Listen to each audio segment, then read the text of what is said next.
Hello guys, welcome back to your channel Bako Ki Kavita. If you love my videos, please like, share and subscribe. Thanks for supporting me. एक छोटे से गांव में एक परिवार रहता था जिसमें रघु अपने माँ बाप के साथ रहता था। रघु के माता पिता बहुत मेहनती थे। रघु के पिता के पास एक छोटा सा खेत था जिसमें वह बहुत मेहनत करते थे। रघु की माँ घर का काम देखती थी, पर रघु का किसी काम में कोई मन नहीं लगता था। रघु हमेशा नाम जप करने में वक्त बिताता था। ओम नमः शिवाय। वह हर वक्त सिर्फ ओम नमः नाम शिवाय। जपता रहता था। ओम नमः उसे भगवान शिवाय। से इतना लगाव ओम था नमः कि वह शिवाय। दूसरा कोई भी काम नहीं करता था। वह दिन रात बस भगवान का नमः नाम शिवाय। जपता रहता था ओम नमः और इसी शिवाय। वजह से माता पिता ओम नमः दोनों शिवाय। बहुत परेशान थे। ओम नमः शिवाय। एक दिन जब रघु के पिता खेत की ओर जा रहे होते हैं, तभी उन्हें एक गांव वाला मिलता है। राम राम किशन भाई। राम राम भाई, राम राम। अरे किशन भाई, बहुत दुबले पतले लग रहे हो, क्या बात है? तबीयत तो ठीक है ना? अरे पिछले कुछ दिनों से तबीयत ठीक नहीं लग रही, पर क्या करूं? खेत नहीं जाऊंगा, काम नहीं करूंगा तो घर कैसे चलेगा? क्यों, क्या हुआ?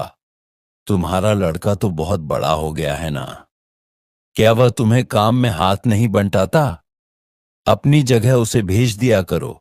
अभी तुम्हारी उम्र आराम करने की है, कामकाज अब उसे करने दो।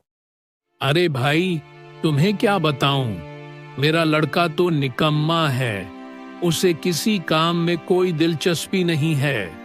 वह कोई काम करना ही नहीं चाहता। मैंने बहुत कोशिश की उसे कुछ न कुछ काम में लगाने की। उसे शहर में अच्छी नौकरी लगवा दी थी, पर वह वहां से भी भाग आया। एक बार तो जमींदार के यहाँ बहुत अच्छी तनख्वाह पर काम दिलाया था, वह भी छोड़ दिया। मैं तो थक गया हूँ उसे समझा समझा कर। पता नहीं इस लड़के का क्या होगा। देखो किशन, फिर तो तुम्हारा बेटा ऐसे नहीं सुधरने वाला। तुम्हें कम करो, उसकी शादी करवा दो। जब पत्नी आ जाएगी, जिम्मेदारी आ जाएगी, तब अपने आप सुधर जाएगा। और तुम खेत का काम छोड़कर अपनी पत्नी को लेकर तीर्थ पर निकल जाओ। फिर देखना वह कैसे काम पर जाता है। मजबूर होकर उसे काम करना ही पड़ेगा। हाँ भाई, बात तो ठीक कह रहे हो तुम। अरे ठीक नहीं, मैं एकदम सही कह रहा हूँ। यही करना पड़ेगा तुम्हें। दूसरा उपाय नहीं ही है तुम्हारे पास। हाँ भाई, मेरे दिमाग में ये बात कैसे नहीं आई? अभी मैं उसकी शादी जल्द से जल्द करवा दूंगा। अगर तुम्हारी नजर में कोई लड़की हो तो मुझे बताओ, मैं जल्द से जल्द उसकी शादी करवा देता हूँ। हाँ, लड़की तो है, बस तुम्हारी हाँ हो। एक लड़की है मेरी नजर में जो बहुत अच्छी है, सुंदर है और कामकाज में भी बहुत अच्छी है। तुम्हारे घर का सारा काम संभाल लेगी। और मैंने सुना है ये ताव बहुत आईने मुंह पर बहुत मेहनती भी है। कोई भी काम करवा सकते हो, कभी मना नहीं करेगी। और वह लड़की तुम्हारे बेटे को सुधार कर ही रहेगी। अरे ये तो बहुत अच्छी बात है। मैं अभी घर जाकर विमला से बात करता हूँ। अरे सुनती हो, वह पड़ोस के खेत वाले रमेश भाई मिले थे। वह कह रहे थे कि उनकी नजर में एक लड़की है जो बहुत अच्छी है, बहुत मेहनती भी है और दिखने में भी सुंदर है। तो मैं सोच रहा था कि क्यों न हमारे रघु की शादी उससे करवा दें। हाँ, मैं भी यही सोच रही थी। घर में बहू आएगी तो रघु कुछ काम धाम तो करेगा। हम दोनों तो इतने दिन से कोशिश कर करके थक चुके हैं, फिर भी ये लड़का सुधरने का नाम नहीं लेता। शायद शादी के बाद सुधर जाए। हाँ विमला, मैं भी यही सोच रहा हूँ। ना सुधरेगा तो क्या करेगा? काम नहीं करेगा तो खाएगा क्या? अपनी पत्नी को क्या खिलाएगा? और कल बच्चे हो गए तो उनको क्या खिलाएगा? मजबूर होकर उसे काम तो करना ही पड़ेगा। रघु के माता पिता रघु की शादी एक लड़की से करवा देते हैं। घर में बहू आ जाती है और कुछ दिन बाद रघु के पिता बोलते हैं, देखो रघु, अब हमारी जिम्मेदारी खत्म। अब यह घर और खेत तुम्हें संभालना है। हम दोनों तो जा रहे हैं तीर्थ यात्रा पर, कब लौटेंगे यह नहीं पता। जब हमारा मन होगा तब लौट आएंगे। बेटा, अपनी जिम्मेदारी अच्छे से निभाना। हम सब तुम्हारे भरोसे सब छोड़कर जा रहे हैं। उम्मीद करते हैं कि तुम हमें निराश नहीं करोगे। इतना कहकर दोनों चले जाते हैं। फिर कुछ दिन बीत जाते हैं, लेकिन रघु की आदतों में कोई फर्क ओम नहीं नमः पड़ता। शिवाय। रघु पहले ओम की नमः तरह शिवाय। भक्ति में ही लगा रहता ओम है। नमः शिवाय। फिर एक दिन उसकी पत्नी सोचती है, मैं कितनी भाग्यशाली हूँ। मुझे इतना अच्छा पति मिला है जो हमेशा भगवान की भक्ति में लीन रहता है, जिन्हें किसी बात का कोई व्यसन नहीं, सिर्फ प्रभु की भक्ति में लगे रहते हैं। मैं बहुत भाग्यशाली हूँ। सब कुछ अच्छा चल रहा होता है और ऐसे ही कुछ दिन बीत जाते हैं। फिर भी रघु की आदतों में कोई फर्क नहीं पड़ता। ओम रघु नमः जैसा का शिवाय। वैसा ही होता है। ओम नमः ऐसे ही शिवाय। दिन गुजरते जाते हैं तो घर का अनाज खत्म होने लगता है। मंदाकिनी अपने पति से बोलती है, अजी, सुनते हो? घर का अनाज खत्म होने को आया है। आप कुछ काम क्यों नहीं करते? जब देखो तब घर पर ही पड़े रहते हो और हमेशा यह भक्ति करते रहते हो। मैं मानती हूँ भक्ति करना अच्छी बात है, लेकिन कर्म भी करना होता है। अगर आप कुछ काम ही नहीं करोगे तो हम भूखे मर जाएंगे। आपको कोई न कोई काम ढूंढ लेना चाहिए। आपकी भक्ति से हमारा पेट नहीं भरने वाला। ठीक है, मैं कुछ करता हूँ। रघु घर से बाहर निकल जाता है और एक पेड़ के नीचे जाकर बैठ जाता है और सोचने लगता है। मुझे लगता है मंदाकिनी ठीक कह रही है। मुझे कुछ करना ही पड़ेगा, ऐसे नहीं चलने वाला। पर कैसे करूं? मेरा तो काम में मन ही नहीं लगता। पिताजी होते तो वह सारा काम संभाल लेते, पर अब तो वह भी नहीं है और इतना धन भी नहीं है कि मैं खेत में बुवाई कर सकूं। एक काम करता हूं, थोड़े से पैसे जमादार से ब्याज पर ले लेता हूं। फसल होने के बाद मैं उसे लौटा दूंगा। यह सोचकर रघु जमींदार के यहाँ पैसे मांगने चला जाता है। सेठ जी, थोड़े से पैसे चाहिए थे। ठीक है, पर याद रखो जब तक तुम यह धनराशि मुझे लौटाओगे नहीं, तब तक तुम्हारे खेत के कागजात मेरे पास रहेंगे। जब तुम पैसे लौटा दोगे, मैं तुम्हारे कागजात तुम्हें वापस दे दूंगा।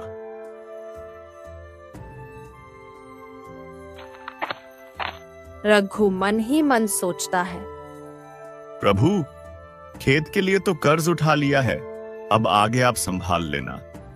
रघु खेत की बुवाई कर देता है और देखते ही देखते कुछ दिनों में अच्छी फसल लगने लगती है। पर रघु की आदत नहीं जाती। वह आधा समय ओम भगवान नमः की शिवाय। भक्ति में बिताता है ओम नमः और शिवाय। आधा खेत की रखवाली में। एक दिन इसी तरह प्रभु की ओम भक्ति नमः में शिवाय। इतना लीन हो जाता है ओम नमः कि शिवाय। कब आकर जंगली ओम जानवर नमः उसका शिवाय। खेत खराब कर देते ओम हैं, नमः शिवाय। उसे पता ही नहीं चलता। फिर अगली सुबह जब वह देखता है तो सारी फसल खराब हो चुकी होती है। वह सोचता है, हे भगवान, यह कैसे हो गया? मुझे तो कुछ पता ही नहीं चला। अब घर जाकर क्या बोलूंगा? जमींदार के पैसे भी लौटाने हैं। हे भगवान, यह आपने क्या कर दिया? अब मैं क्या करूं? यही सोचते सोचते वह घर पहुंच जाता है। घर जाकर मंदाकिनी से कहता है, मंदाकिनी, हमारे खेत की सारी फसल जंगली जानवरों ने खराब कर दी। इतनी फसल खराब होने तक आप क्या कर रहे थे? दरअसल मुझे पता ही नहीं चला कि उन्होंने यह सब कब कर दिया। मुझे सब पता है ये कैसे हुआ होगा।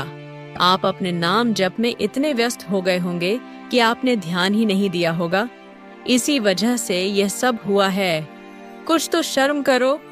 मैंने बहुत से लोगों को भक्ति करते देखा है, पर ऐसी भक्ति जिसकी वजह से इंसान खुद का नुकसान करवा ले। क्या काम की? सब कुछ इस भक्ति की वजह से हुआ है।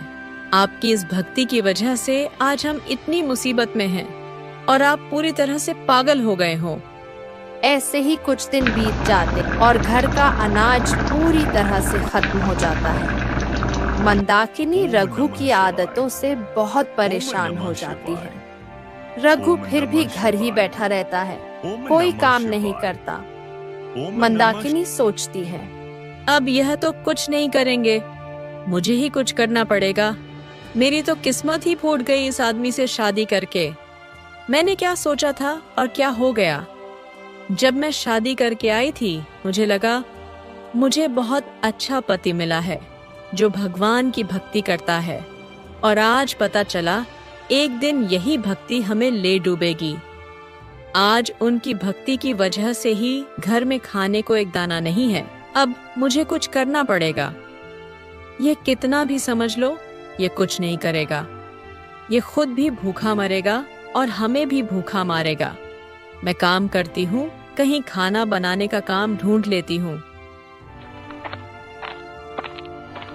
मंदाकिनी लोगों के घर जाकर खाना बनाने का काम शुरू कर देती है और इस तरह मंदाकिनी घर चलाने लायक थोड़े बहुत पैसे कमा लेती है और जैसे तैसे अपने घर का गुजारा करती है। एक दिन मंदाकिनी जब अपने काम से घर लौट रही होती है, तभी जमींदार मंदाकिनी को बीच रास्ते में रोक लेता है और कहता है, मंदाकिनी, मेरा कर्ज कब लौटाओगी? अब तुम्हारे पति से तो पूछने का कोई फायदा नहीं। वह तो घर बैठा रहता है और उससे कोई उम्मीद करना बेवकूफी है। अगर तुम अपना खेत वापस चाहती हो तो तुम्हें ही मेरा कर्जा लौटाना पड़ेगा। हमें थोड़े दिनों की मोहलत दे दीजिए, हम कुछ न कुछ करके आपका कर्जा लौटा ही देंगे।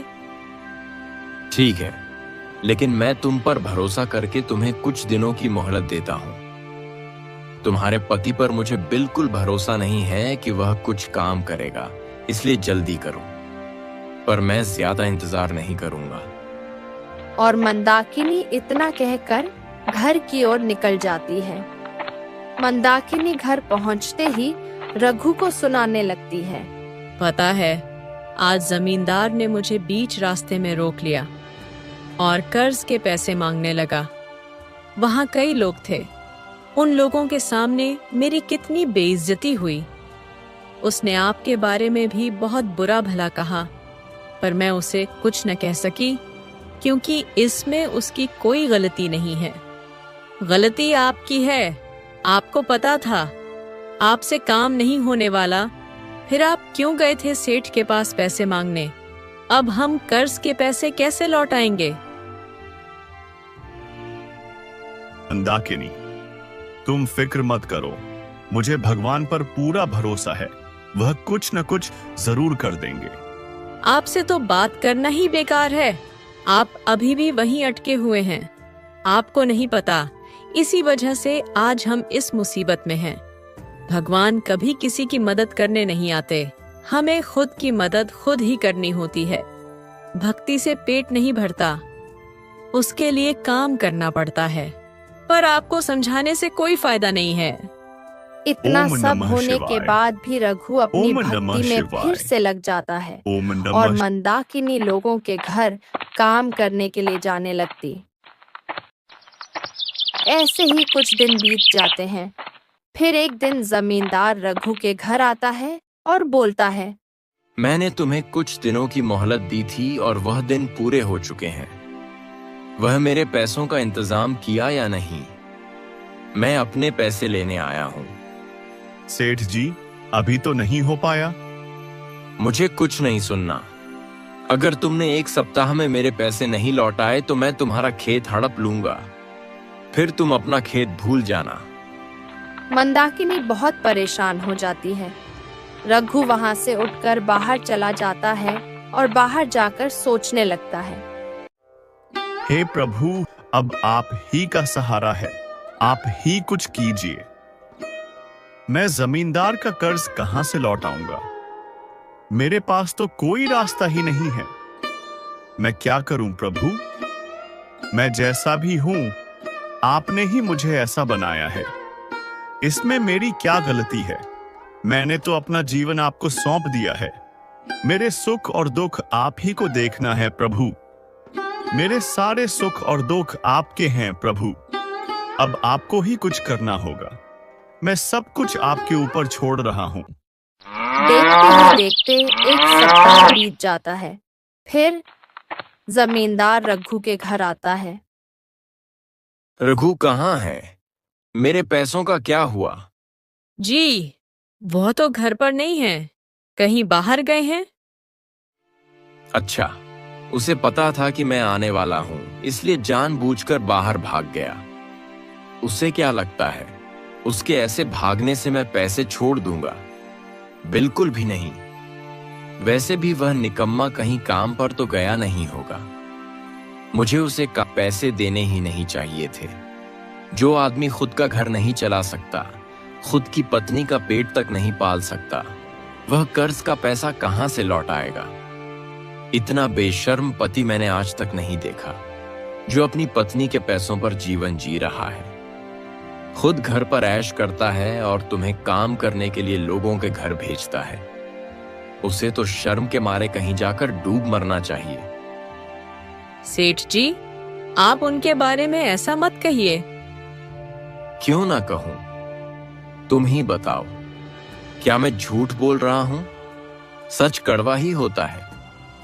अच्छा, एक बात बताओ, रघु से शादी करके तुम्हें क्या सुख मिला है जो तुम उसके बारे में कुछ नहीं सुनना चाहती? उसने तुम्हें क्या दिया है? मेरी बात मानो तो तुम उसे छोड़ दो और मेरे पास आ जाओ। सेठ जी, मुंह संभाल कर बात कीजिए। आप होश में भी हैं? आप क्या कह रहे हैं? हम गरीब हुए तो क्या हुआ, हमारी भी इज्जत है। अरे, कब तक ऐसे गरीबों की तरह जीवन जीते रहोगी? अगर रघु के पास रहोगी तो तुम्हें कुछ नहीं मिलने वाला। मेरे पास आओगी तो मैं तुम्हें सब कुछ दूंगा, नई नई साड़ियां, गहने और जो चाहोगी। और एक बात, रघु ने मुझसे जो कर्जा लिया है मैं उसे भी माफ कर दूंगा। फिर देखना मैं तुम्हारा जीवन कैसे बदलता हूँ। आपकी हिम्मत कैसे हुई मुझसे ऐसी बातें करने की? निकल जाइए मेरे घर से, वरना मुझसे बुरा कोई नहीं होगा। आपसे कर्जा लिया है तो क्या हुआ? उसके बदले में आप जो मन में आए वह मांग लेंगे। आपने हमें समझ क्या रखा है? निकलते हो या नहीं? वरना 4 लोगों को बुलाकर सबके सामने आपको बेइज्जत न कर दिया तो मेरा नाम भी मंदाकिनी नहीं। तेरी इतनी औकात? तू मुझसे ऊंची आवाज में बात करती है, मेरे ही टुकड़े पर पलते हो और मुझसे ही जुबान लड़ाते हो। अरे, मैं तो तेरे भले की बात कर रहा था। वैसे भी उसने तुम्हें क्या दिया है और तुम मुझसे ही लड़ रही हो।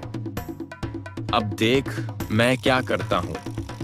तुम्हें पाई पाई के लिए मोहताज न किया तो मेरा भी नाम बदल देना। अब तुम दोनों अपना खेत भूल ही जाओ। उस खेत पर पैर रखने की हिम्मत मत करना, वरना टांगें तोड़कर रख दूंगा। अब वह खेत मेरा हो चुका है, तुम दोनों का उस पर कोई अधिकार नहीं। इतना कहकर सेठ वहां से चला जाता है। मंदाकिनी को बहुत गुस्सा आ जाता है और वह सोचने लगती है, यह सब इनकी वजह से हुआ है। अगर यह कहीं काम देख लेते तो यह नौबत नहीं आती। आज हम एक एक दाने के लिए मोहताज हैं। ऊपर से जमींदार ने आज अपनी हदें पार कर दी। सब इनके कारण हुआ है। तभी अचानक रघु बाहर से आता है और अपनी पूजा पाठ में लग जाता है। तभी मंदाकिनी बोलती है, यह सब मेरे घर में नहीं चलेगा। अपना बोरिया बिस्तर उठाइए और निकल जाइए यहाँ से। यह घर मैं चला सकती हूँ और मैं ही चलाऊंगी।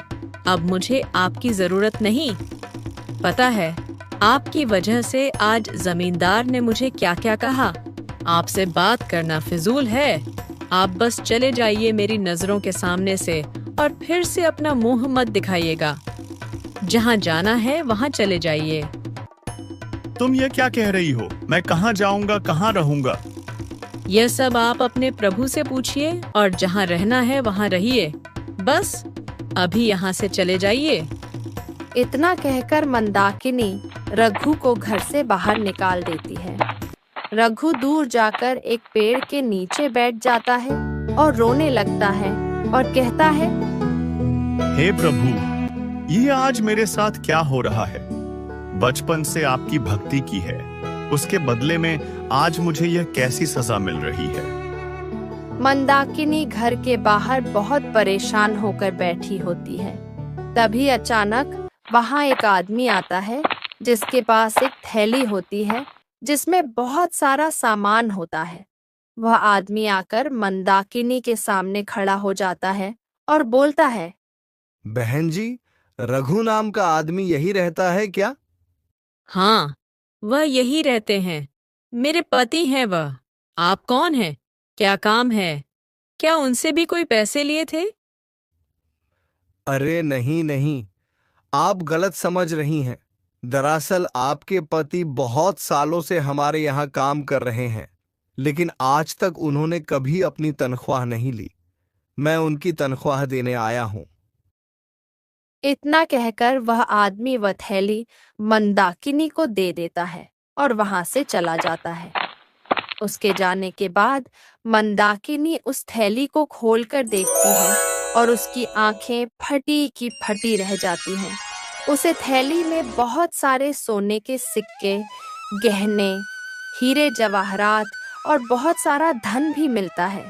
यह सब देखकर मंदाकिनी सोचने लगती है, ये मैं क्या देख रही हूँ? इतना सारा धन? मुझे समझ नहीं आ रहा ये हकीकत है या सपना। मुझे तो अपनी आंखों पर भरोसा ही नहीं हो रहा। ये कैसा चमत्कार है? ये तो बहुत छुपा रुस्तम निकले। कितने सालों से ये किसी के यहाँ काम कर रहे थे और मुझे बताया तक नहीं। मुझसे छुपाते रहे। रोज चुपचाप कहीं काम करने चले जाते थे।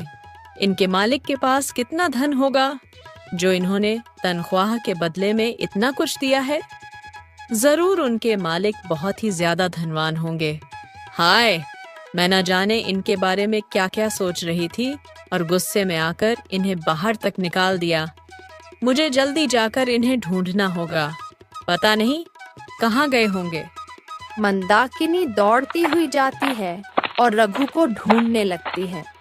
तभी मंदाकिनी को रघु एक पेड़ के नीचे बैठा हुआ मिल जाता है। मंदाकिनी उसके पास जाकर कहती है, आप यहाँ बैठे हैं? मैंने आपको कहाँ कहाँ नहीं ढूंढा। मुझे माफ कर दीजिए और घर चलिए। नहीं मंदाकिनी, यही मेरी सजा है। मैं उस घर में नहीं आऊंगा। वैसे भी मैंने आज तक तुम्हें दिया ही क्या है? तुम्हें मेरे साथ केवल दुख ही मिला है। ये आप क्या कह रहे हैं? आपको पता है आज घर कौन आया था? और आप तो बड़े छुपा रुस्तम निकले और अभी भी नाटक कर रहे हैं। मुझे सब कुछ पता चल गया है कि आज तक आप किसी के यहाँ काम करने जाया करते थे और वे आज घर आए थे आपकी तनख्वाह देने। और उन्होंने जो दिया है उसे देखकर तो मैं दंग रह गई। उसमें इतना सारा धन है, इतने सारे जेवरात हैं कि हमारे आसपास के गांव में भी इतना धन किसी के पास नहीं होगा। अब तो बता दीजिए, आप कहाँ जाया करते थे? किसके यहाँ काम करते थे? यह तुम क्या कह रहे हो? मेरी तो कुछ समझ में नहीं आ रहा। आप अभी भी मुझसे झूठ बोल रहे हैं ना? मैंने कहा ना, मुझे सब पता चल गया है।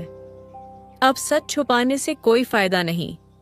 जल्दी से घर चलिए और देखिए तो आपके मालिक ने आपके लिए क्या क्या भेजा है। रघु को कुछ समझ नहीं आता।